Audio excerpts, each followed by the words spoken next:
तो भाई आप आज के मंडे नाइट रॉ का शो को बोल सकते हो कि बहुत अच्छा शो, रेसलिंग के हिसाब से अच्छा था, लेकिन स्टार शेडेड नहीं था शो। और यहाँ से आपको ग्लिम्स मिल भी गया होगा कि आज शो में क्या हुआ है और अगले हफ्ते क्या होने वाला है। तो इस सब चीज़ों के बारे में बात करेंगे, आज का रिव्यू पूरा देखना, इस वीडियो को लास्ट तक जरूर देखना। तो बात करते हैं रॉ के बारे में। तो भाई सबसे पहले हम लोग स्टार्ट करते हैं ड्रू मैकिंटायर से। तो ड्रू मैकिंटायर ने रॉक को शुरू किया भाई, और ड्रू मैकिंटायर बोल रहे होते हैं, देखो भाई welcome to Monday night Raw, ऐसे ही बोलते हैं, मतलब ऐसी टोन में। फिर उसका ड्रू मैकिंटायर बात कर रहे हैं हिप्पोक्रेट, इस कंपनी के अंदर हिप्पोक्रेट पागल लोग हैं। हिप्पोक्रेट से सीएम पंक को ही टारगेट कर रहे थे ड्रू मैकिंटायर, और लोगों ने सीएम पंक के चैंट्स भी मारे। इस पे ड्रू मैकिंटायर बोलते हैं मैं फालतू चीज़ में दिमाग नहीं लगाता। सेथ रॉलिंस के बारे में बात करते हैं कि भाई सेथ रॉलिंस, मैंने इसके सामने हर चीज़ एक्सेप्ट करी, ठीक है जो भी है, लेकिन इसने जे ऊसो को अपॉर्चुनिटी दी जिसको मैं 2 बार हरा चुका हूँ। जे ऊसो बेकार आदमी है, वो कभी भी सगा किसी का नहीं हो सकता, वो एक वो है वगैरह वगैरह। फिर वो सैमी जेन के बारे में बात कर रहे होते हैं। सैमी जेन सीधे ही रिंग के अंदर आते हैं भाई कि चल मेरे मुंह पे मेरी बात कर। तो ड्रू मैकिंटायर बोलते हैं ठीक है भाई तेरे मुंह पे तेरी बात करते हैं। तो ड्रू मैकिंटायर बोलते हैं भाई कि देखो सैमी जेन, तुम और मेरी स्टोरी अलग अलग है। लेकिन ड्रू मैकिंटायर ने भाई अलग अलग जवाब दिया है ट्विटर के ऊपर। जब उनकी वीडियो क्लिप आई थी 2 मिनट की, उसमें ड्रू मैकिंटायर ने बोला था कि भाई सैमी जेन की स्टोरी मेरी स्टोरी अलग है, क्योंकि सैमी जेन अपनी फैमिली से मिलता रहता है, मैं अपनी फैमिली से नहीं मिल पाता हूँ क्योंकि वो यूके में है और मैं यूएसए में काम करता हूँ। तो भाई बहुत ही मुश्किल होती है, और मेरी फैमिली के सामने मेरे को दर्द दिया, तो ऐसा। लेकिन अभी ड्रू मैकिंटायर ने अलग बात करी, बोले सैमी जेन तू बीटिंग डिजर्व करता है, क्योंकि भाई तूने ब्लड लाइन को धोखा दिया, तू पहले ब्लड लाइन का मेंबर था अब नहीं है। तो भाई तुमने ही दगाबाजी करी तो उन लोगों ने तुम्हारे साथ करी, लेकिन मैं तो एक अच्छा आदमी था भाई, मेरे साथ ये सब क्यों हुआ। इसके बाद सैमी जेन एक सैवेज रिप्लाई देते हैं, देखो भाई ठीक है जो भी है, लेकिन उसके बाद मैं मोटिवेट हुआ, मैंने रेसलमेनिया नाइट 1 मेन इवेंट करा और जीता, अपनी फैमिली को प्राउड किया। तुमने अपनी फैमिली के लिए क्या किया? जैसे ही बोलते हैं भाई सैमी जेन, ड्रू मैकिंटायर आग बबूला हो जाते हैं और बस बोलते हैं भाई रेफरी बुलाओ, मैच करते हैं। उसके बाद मैच होता है Drew McIntyre versus Sami Zayn के बीच में। और अच्छा भाई बहुत अच्छा मैच था, मतलब प्रो रेसलिंग के हिसाब से बहुत अच्छा मैच था भाई। मतलब प्रो रेसलिंग मतलब इसमें रेसलिंग कम और मूव्स बहुत अच्छे अच्छे सेट हुए थे भाई। सैमी जेन की पूरी लिमिट्स को टेस्ट कर रहे, ड्रू मैकिंटायर चॉप पड़ रहा है भाई, सैमी जेन गिव अप नहीं कर रहे, सैमी जेन के लेग्स वीक पड़ रहे हैं, लेकिन उसके बाद भी सैमी जेन ड्रॉप मार रहे हैं भाई। ड्रू मैकिंटायर पूरी कोशिश कर रहे हैं कैसे सैमी जेन को हराऊं, रिंग के बाहर लड़ रहे हैं, अंदर लड़ रहे हैं, कोई हार मानने को तैयार नहीं है। वो एक चीज़ तो बहुत अच्छी लगी भाई, जब सैमी जेन ने लू थंडर बॉम्ब मारा ड्रू मैकिंटायर को। इसके बाद भाई सैमी जेन का क्या, ड्रू मैकिंटायर पैर वीक कर देते हैं, लेकिन भाई फिर जो ड्रू मैकिंटायर ने हील टैक्टिक यूज़ करी, मतलब ड्रू मैकिंटायर ने इंजर्ड लेग के ऊपर अटैक किया जो जनरली बेई फेस करते नहीं है, ग्लेमोर मारी और ड्रू मैकिंटायर इस मैच में जीत गए हैं भाई। तो ड्रू मैकिंटायर के मूव्स थोड़े हील जैसे हैं, लेकिन बंदा लोगों से मिलता फेस जैसे है, प्रोमोस कट करता हील हील जैसे है, और लड़ता भी है हील जैसे। तो भाई समझ में नहीं आ रहा है ड्रू मैकिंटायर कैरेक्टर, लेकिन बहुत मिस्टीरियस कैरेक्टर अभी भी है। इसके बाद सैमी जेन के ऊपर उन्होंने अटैक कर दिया कि भाई तूने मेरी फैमिली के बारे में कैसे बोला। ड्रू मैकिंटायर सैमी जेन की फैमिली के बारे में बोल सकते हैं, लेकिन सैमी जेन ड्रू मैकिंटायर की फैमिली के बारे में नहीं बोल सकते, फिर बैक स्टेज धुनाई हुई जाती है। और ड्रू मैकिंटायर ने भाई आगे भी कुछ कांड किया है, तो वो बताऊंगा आपको मेन इवेंट में। इसके बाद भाई बैकी लिंच और नाया जैक्स का भी सेगमेंट आता है, जिसमें बैकी लिंच का जो पिछले हफ्ते कोई रॉ के अंदर एक शॉट था, मैंने आपको बताया नहीं था भाई, क्योंकि पता नहीं क्या बोल रहे थे बैकी लिंच, वो नाया जैक्स को ही भाई सीधे टारगेट करता था। तो नाया जैक्स आ गई पे बैकी लिंच के सामने, और नाया जैक्स ने बोला अभी मेरा मैच है, उसके बाद मैं तुमको देख लूंगी। इसके बाद शेना बेजला वर्सेस नाया जैक्स के बीच में मैच हो जाता है भाई, और नाया जैक्स ने इस मैच में जीत भी हासिल कर ली, जो कि मेरे को बिल्कुल अच्छा नहीं लगा। नाया जैक्स जीती ये नहीं भाई, शेना बेजलर हार गई यार, ये अच्छा नहीं लगा। मतलब भाई डब्ल्यूडब्ल्यू क्या कर रही है? अभी तो शेना बेजलर ने रोंडा राउजी को हराया था, अब नाया जैक्स से हार रही भाई, कोई और भी अपोनेंट दे देते नाया जैक्स को। इसके बाद बैकी लिंच आ जाती हैं और नाया जैक्स वहाँ से कल्टी काट लेती हैं, तो इससे क्लियर है बैकी लिंच और नाया जैक्स की स्टोरी लाइन होंगी। लेकिन बैकी लिंच भाई ये क्या किया तुमने? ये सीएम पंक को टारगेट कर रही हो रॉ के ऊपर, अच्छी बात है भाई, सब सीएम पंक को टारगेट कर रहे हैं। इसके बाद शो के ऊपर भाई 2 आउट ऑफ 3 फॉल्स मैच आता है, जो कि पता नहीं कितने अरसों बाद मैं देख रहा हूँ, इंपीरियम वर्सेस डीआईवाई के बीच में। और काइजर समझा देते हैं विंची को कि भाई देख इस मैच में 3-5 मत करना, हमको जीतना है इस मैच में। इसके बाद मैच शुरू हो जाता है, बहुत ये भी बहुत अच्छा मैच था भाई।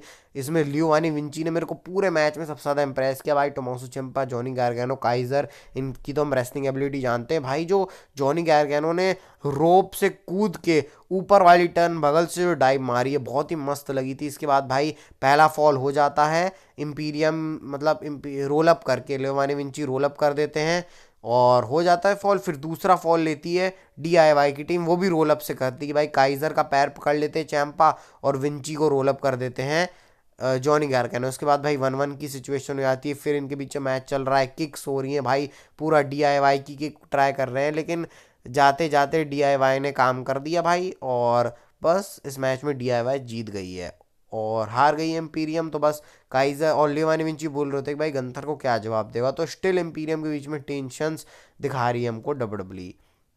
इसके बाद जजमेंट डे का बैक स्टेज सेगमेंट आता है भाई, जिसमें R-Truth भाई पता नहीं क्या टीवी के साथ क्या कर रहे होते हैं, तभी जेडी मैकडोना ये सब आ जाते हैं और R-Truth बोल रहे होते हैं भाई टीवी भी चल, जजमेंट डे का ये सीन पता नहीं भाई। फिर उसके बाद सब भगा देते हैं वहाँ से R-Truth को ये सब बंदे। फिर डेम प्रीस्ट बोलते हैं भाई ये डोमिनिक और जेडी मैकडोना से कि मामी रिया रिप्ली है नहीं, फिन बैलर भी नहीं है भाई, तो मैं लीड करूंगा चार्ज को, और आज तुम दोनों को क्रीड ब्रदर्स को दिखाना है क्योंकि भाई इनका मैच भी होता है। तो भाई यहाँ से पता चल गया था सीन। इसके बाद भाई Natalia and Teegan Nox versus Kayden Katana and Katana Chance के बीच में मैच हुआ था। इसमें Kenin Katana and Katana chance जीत जाते हैं, बाकी इसमें बताने के लिए कुछ नहीं था।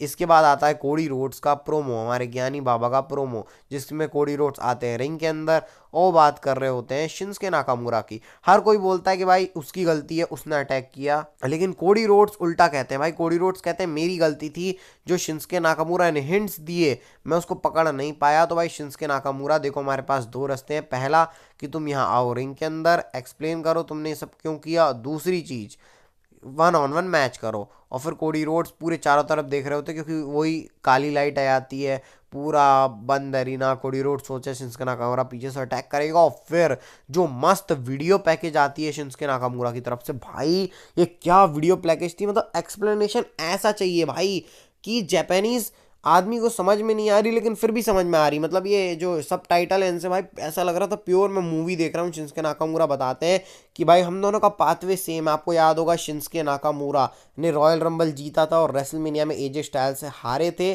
कोडी रोड्स ने भी रॉयल रंबल जीता था और वो भी रेसलमेनिया में रोमन रेंग से हारे थे। तो भाई वैसे ही कुछ बता रहे थे शिंसके नाकामुरा कि हमारी स्टोरीज फिनिश नहीं हुई है, एक पाथ पे चल रही हैं स्टोरीज, और मेरी स्टोरी खत्म नहीं हो पाई लेकिन मैं तेरी स्टोरी खत्म होने नहीं दूंगा, ऐसे करके शिंसके नाकामुरा ने बोला भाई तेरे को सफ़र कराऊंगा, तेरे को पेन कराऊंगा, ऐसे करके। इसके बाद कोडी रोड्स बोलते हैं कि भाई ठीक है, तुम्हारी और मेरी स्टोरी एक जैसी नहीं है, मैं एक्सेप्ट नहीं करता, मैं तुम्हारी रिस्पेक्ट नहीं करता। अगर एक जैसी तुम स्टोरी चाहते हो, मतलब तुम्हारी स्टोरी और मेरी स्टोरी एक जैसी है, तो प्रूव करो इस बात को। तो भाई ये सब बोल दिया और अगले हफ्ते इनके बीच में मैच भी डब्ल्यूडब्ल्यू ने ऑफिशियल कर दिया। तो अच्छी स्टोरी लाइन लग रही है भाई ये भी कि शिंसके नाकामुरा मतलब कैसे रिलेट किया कोडी रोड्स से, बहुत इंप्रेसिव लगा। इसके बाद भाई creed brothers versus Dominik Mysterio and JD McDonagh के बीच में मैच आता है भाई, ये बहुत अच्छा मैच था। ये भी मैं बोला ना भाई आज के शो से रेसलिंग बहुत इंप्रेसिव थी, बस स्टार्स की थोड़ी कमी थी, रैंडी ऑर्टन सीएम पंक ये सब शो में नहीं थे भाई, लेकिन रेसलिंग बहुत ज़्यादा अच्छी थी भाई। क्रीड ब्रदर्स के एथलेटिक मूव्स, R-Truth भी थे वैसे रिंग साइड में जजमेंट डे को सपोर्ट करने के लिए, फाइट बैक की कोशिश करते जेडी मैकडोना डोमिनिक, लेकिन कुछ काम बना नहीं भाई। ऊपर से डोमिनिक को भाई जो मारा है क्लोज लाइन, बिल्कुल ब्रोन स्ट्रोमन की याद आ गई मेरे को। और बस इस मैच में क्रीड ब्रदर्स जीत गए और डोमिनिक बोल रहे होते हैं डेम प्रीस्ट को भाई बहुत बड़ी थ्रेट हो सकते हैं। इसके बाद आता है भाई सेथ रॉलिंस और एडम पियर्स का बैक स्टेज सेगमेंट, जिसमें एडम पियर्स सेथ रॉलिंस को बता रहे हैं कि भाई सीएम पंक आएगा नेक्स्ट वीक और वो शायद रॉ का कॉन्ट्रैक्ट साइन करेगा। सेथ रॉलिंस भाई फालतू की बात बोले, सब फालतू की बातें, मैं नहीं लगता आज मैं वर्ल्ड हैवीवेट चैंपियनशिप करूंगा वगैरह वगैरह, लेकिन इसका मतलब यही था कि सीएम पंक आज अगले हफ्ते रॉ में आने वाले हैं और इस हफ्ते स्मैकडाउन में आने वाले हैं। तो भाई प्रिपेयर रहो पूरा सीएम पंक शो देखने के लिए। इसके बाद आता है, हाँ भाई सीएम पंक आने वाले। इसके बाद शो का मेन इवेंट आता है Jey Uso versus Seth Rollins के बीच में। भाई सबसे पहले शुरू शुरू में स्लो पेस से शुरू होता है मैच, मतलब जे ऊसो और रोल अप कर रहे हैं, इसके बाद किक आउट हो रहा है, दोनों अपने एथलेटिजी दिखा रहे हैं, वही सब चल रहा है, लेकिन फिर मैच शुरू होता है भाई। और पेस पकड़ते पकड़ते जो पेस पकड़ता है, होली शिट के चांस लग रहे थे इस मैच में।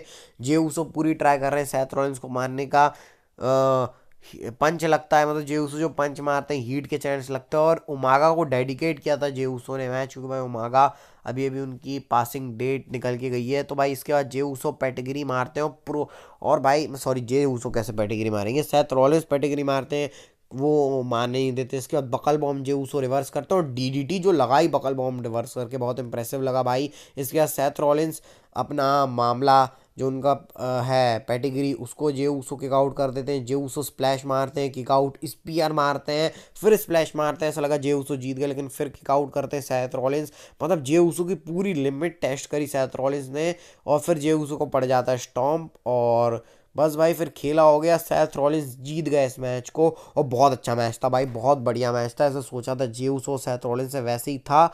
इसके बाद दोनों ने भाई अपना हाथ शेक किया और जीत गया भाई। सेथ रॉलिंस सही में भाई फाइटिंग चैंपियन है बोलूंगा मैं। लेकिन इसके बाद रॉ का एपिसोड खत्म नहीं हुआ भाई। ड्रू मैकिंटायर ने जे उसो को ग्लेमोर मारी, सेथ रॉलिंस को उठा के फेंका, जे उसो को अनाउंसर टेबल पे तोड़ दिया, और फिर ट्रूथ की बात कर रहे होते हैं कुछ जाते आते, तो भाई ड्रू मैकिंटायर ने फोड़ के रख दिया आज की रॉ की सीजन। पूरा ड्रू मैकिंटायर भाई शुरुआत में डोमिनेट, मेन इवेंट में डोमिनेट। तो भाई ये सब सीन हो गया। और आज की रॉ मैंने आपको पहले ही बता दी कि अच्छी थी, रेसलिंग के हिसाब से बहुत अच्छा शो था, लेकिन वही बस भाई थोड़ा स्टार्स शेडेड नहीं था, मतलब थोड़े स्टार पावर नहीं थी बोल सकते हैं। लेकिन भाई मैंने तो एंजॉय किया आज का शो। आप बताना कैसा लगा। मिलते हैं आपको नेक्स्ट वीडियो में, तब तक के लिए bye bye, take care, health का ध्यान रखना, क्योंकि हेल्थ इज वेल्थ।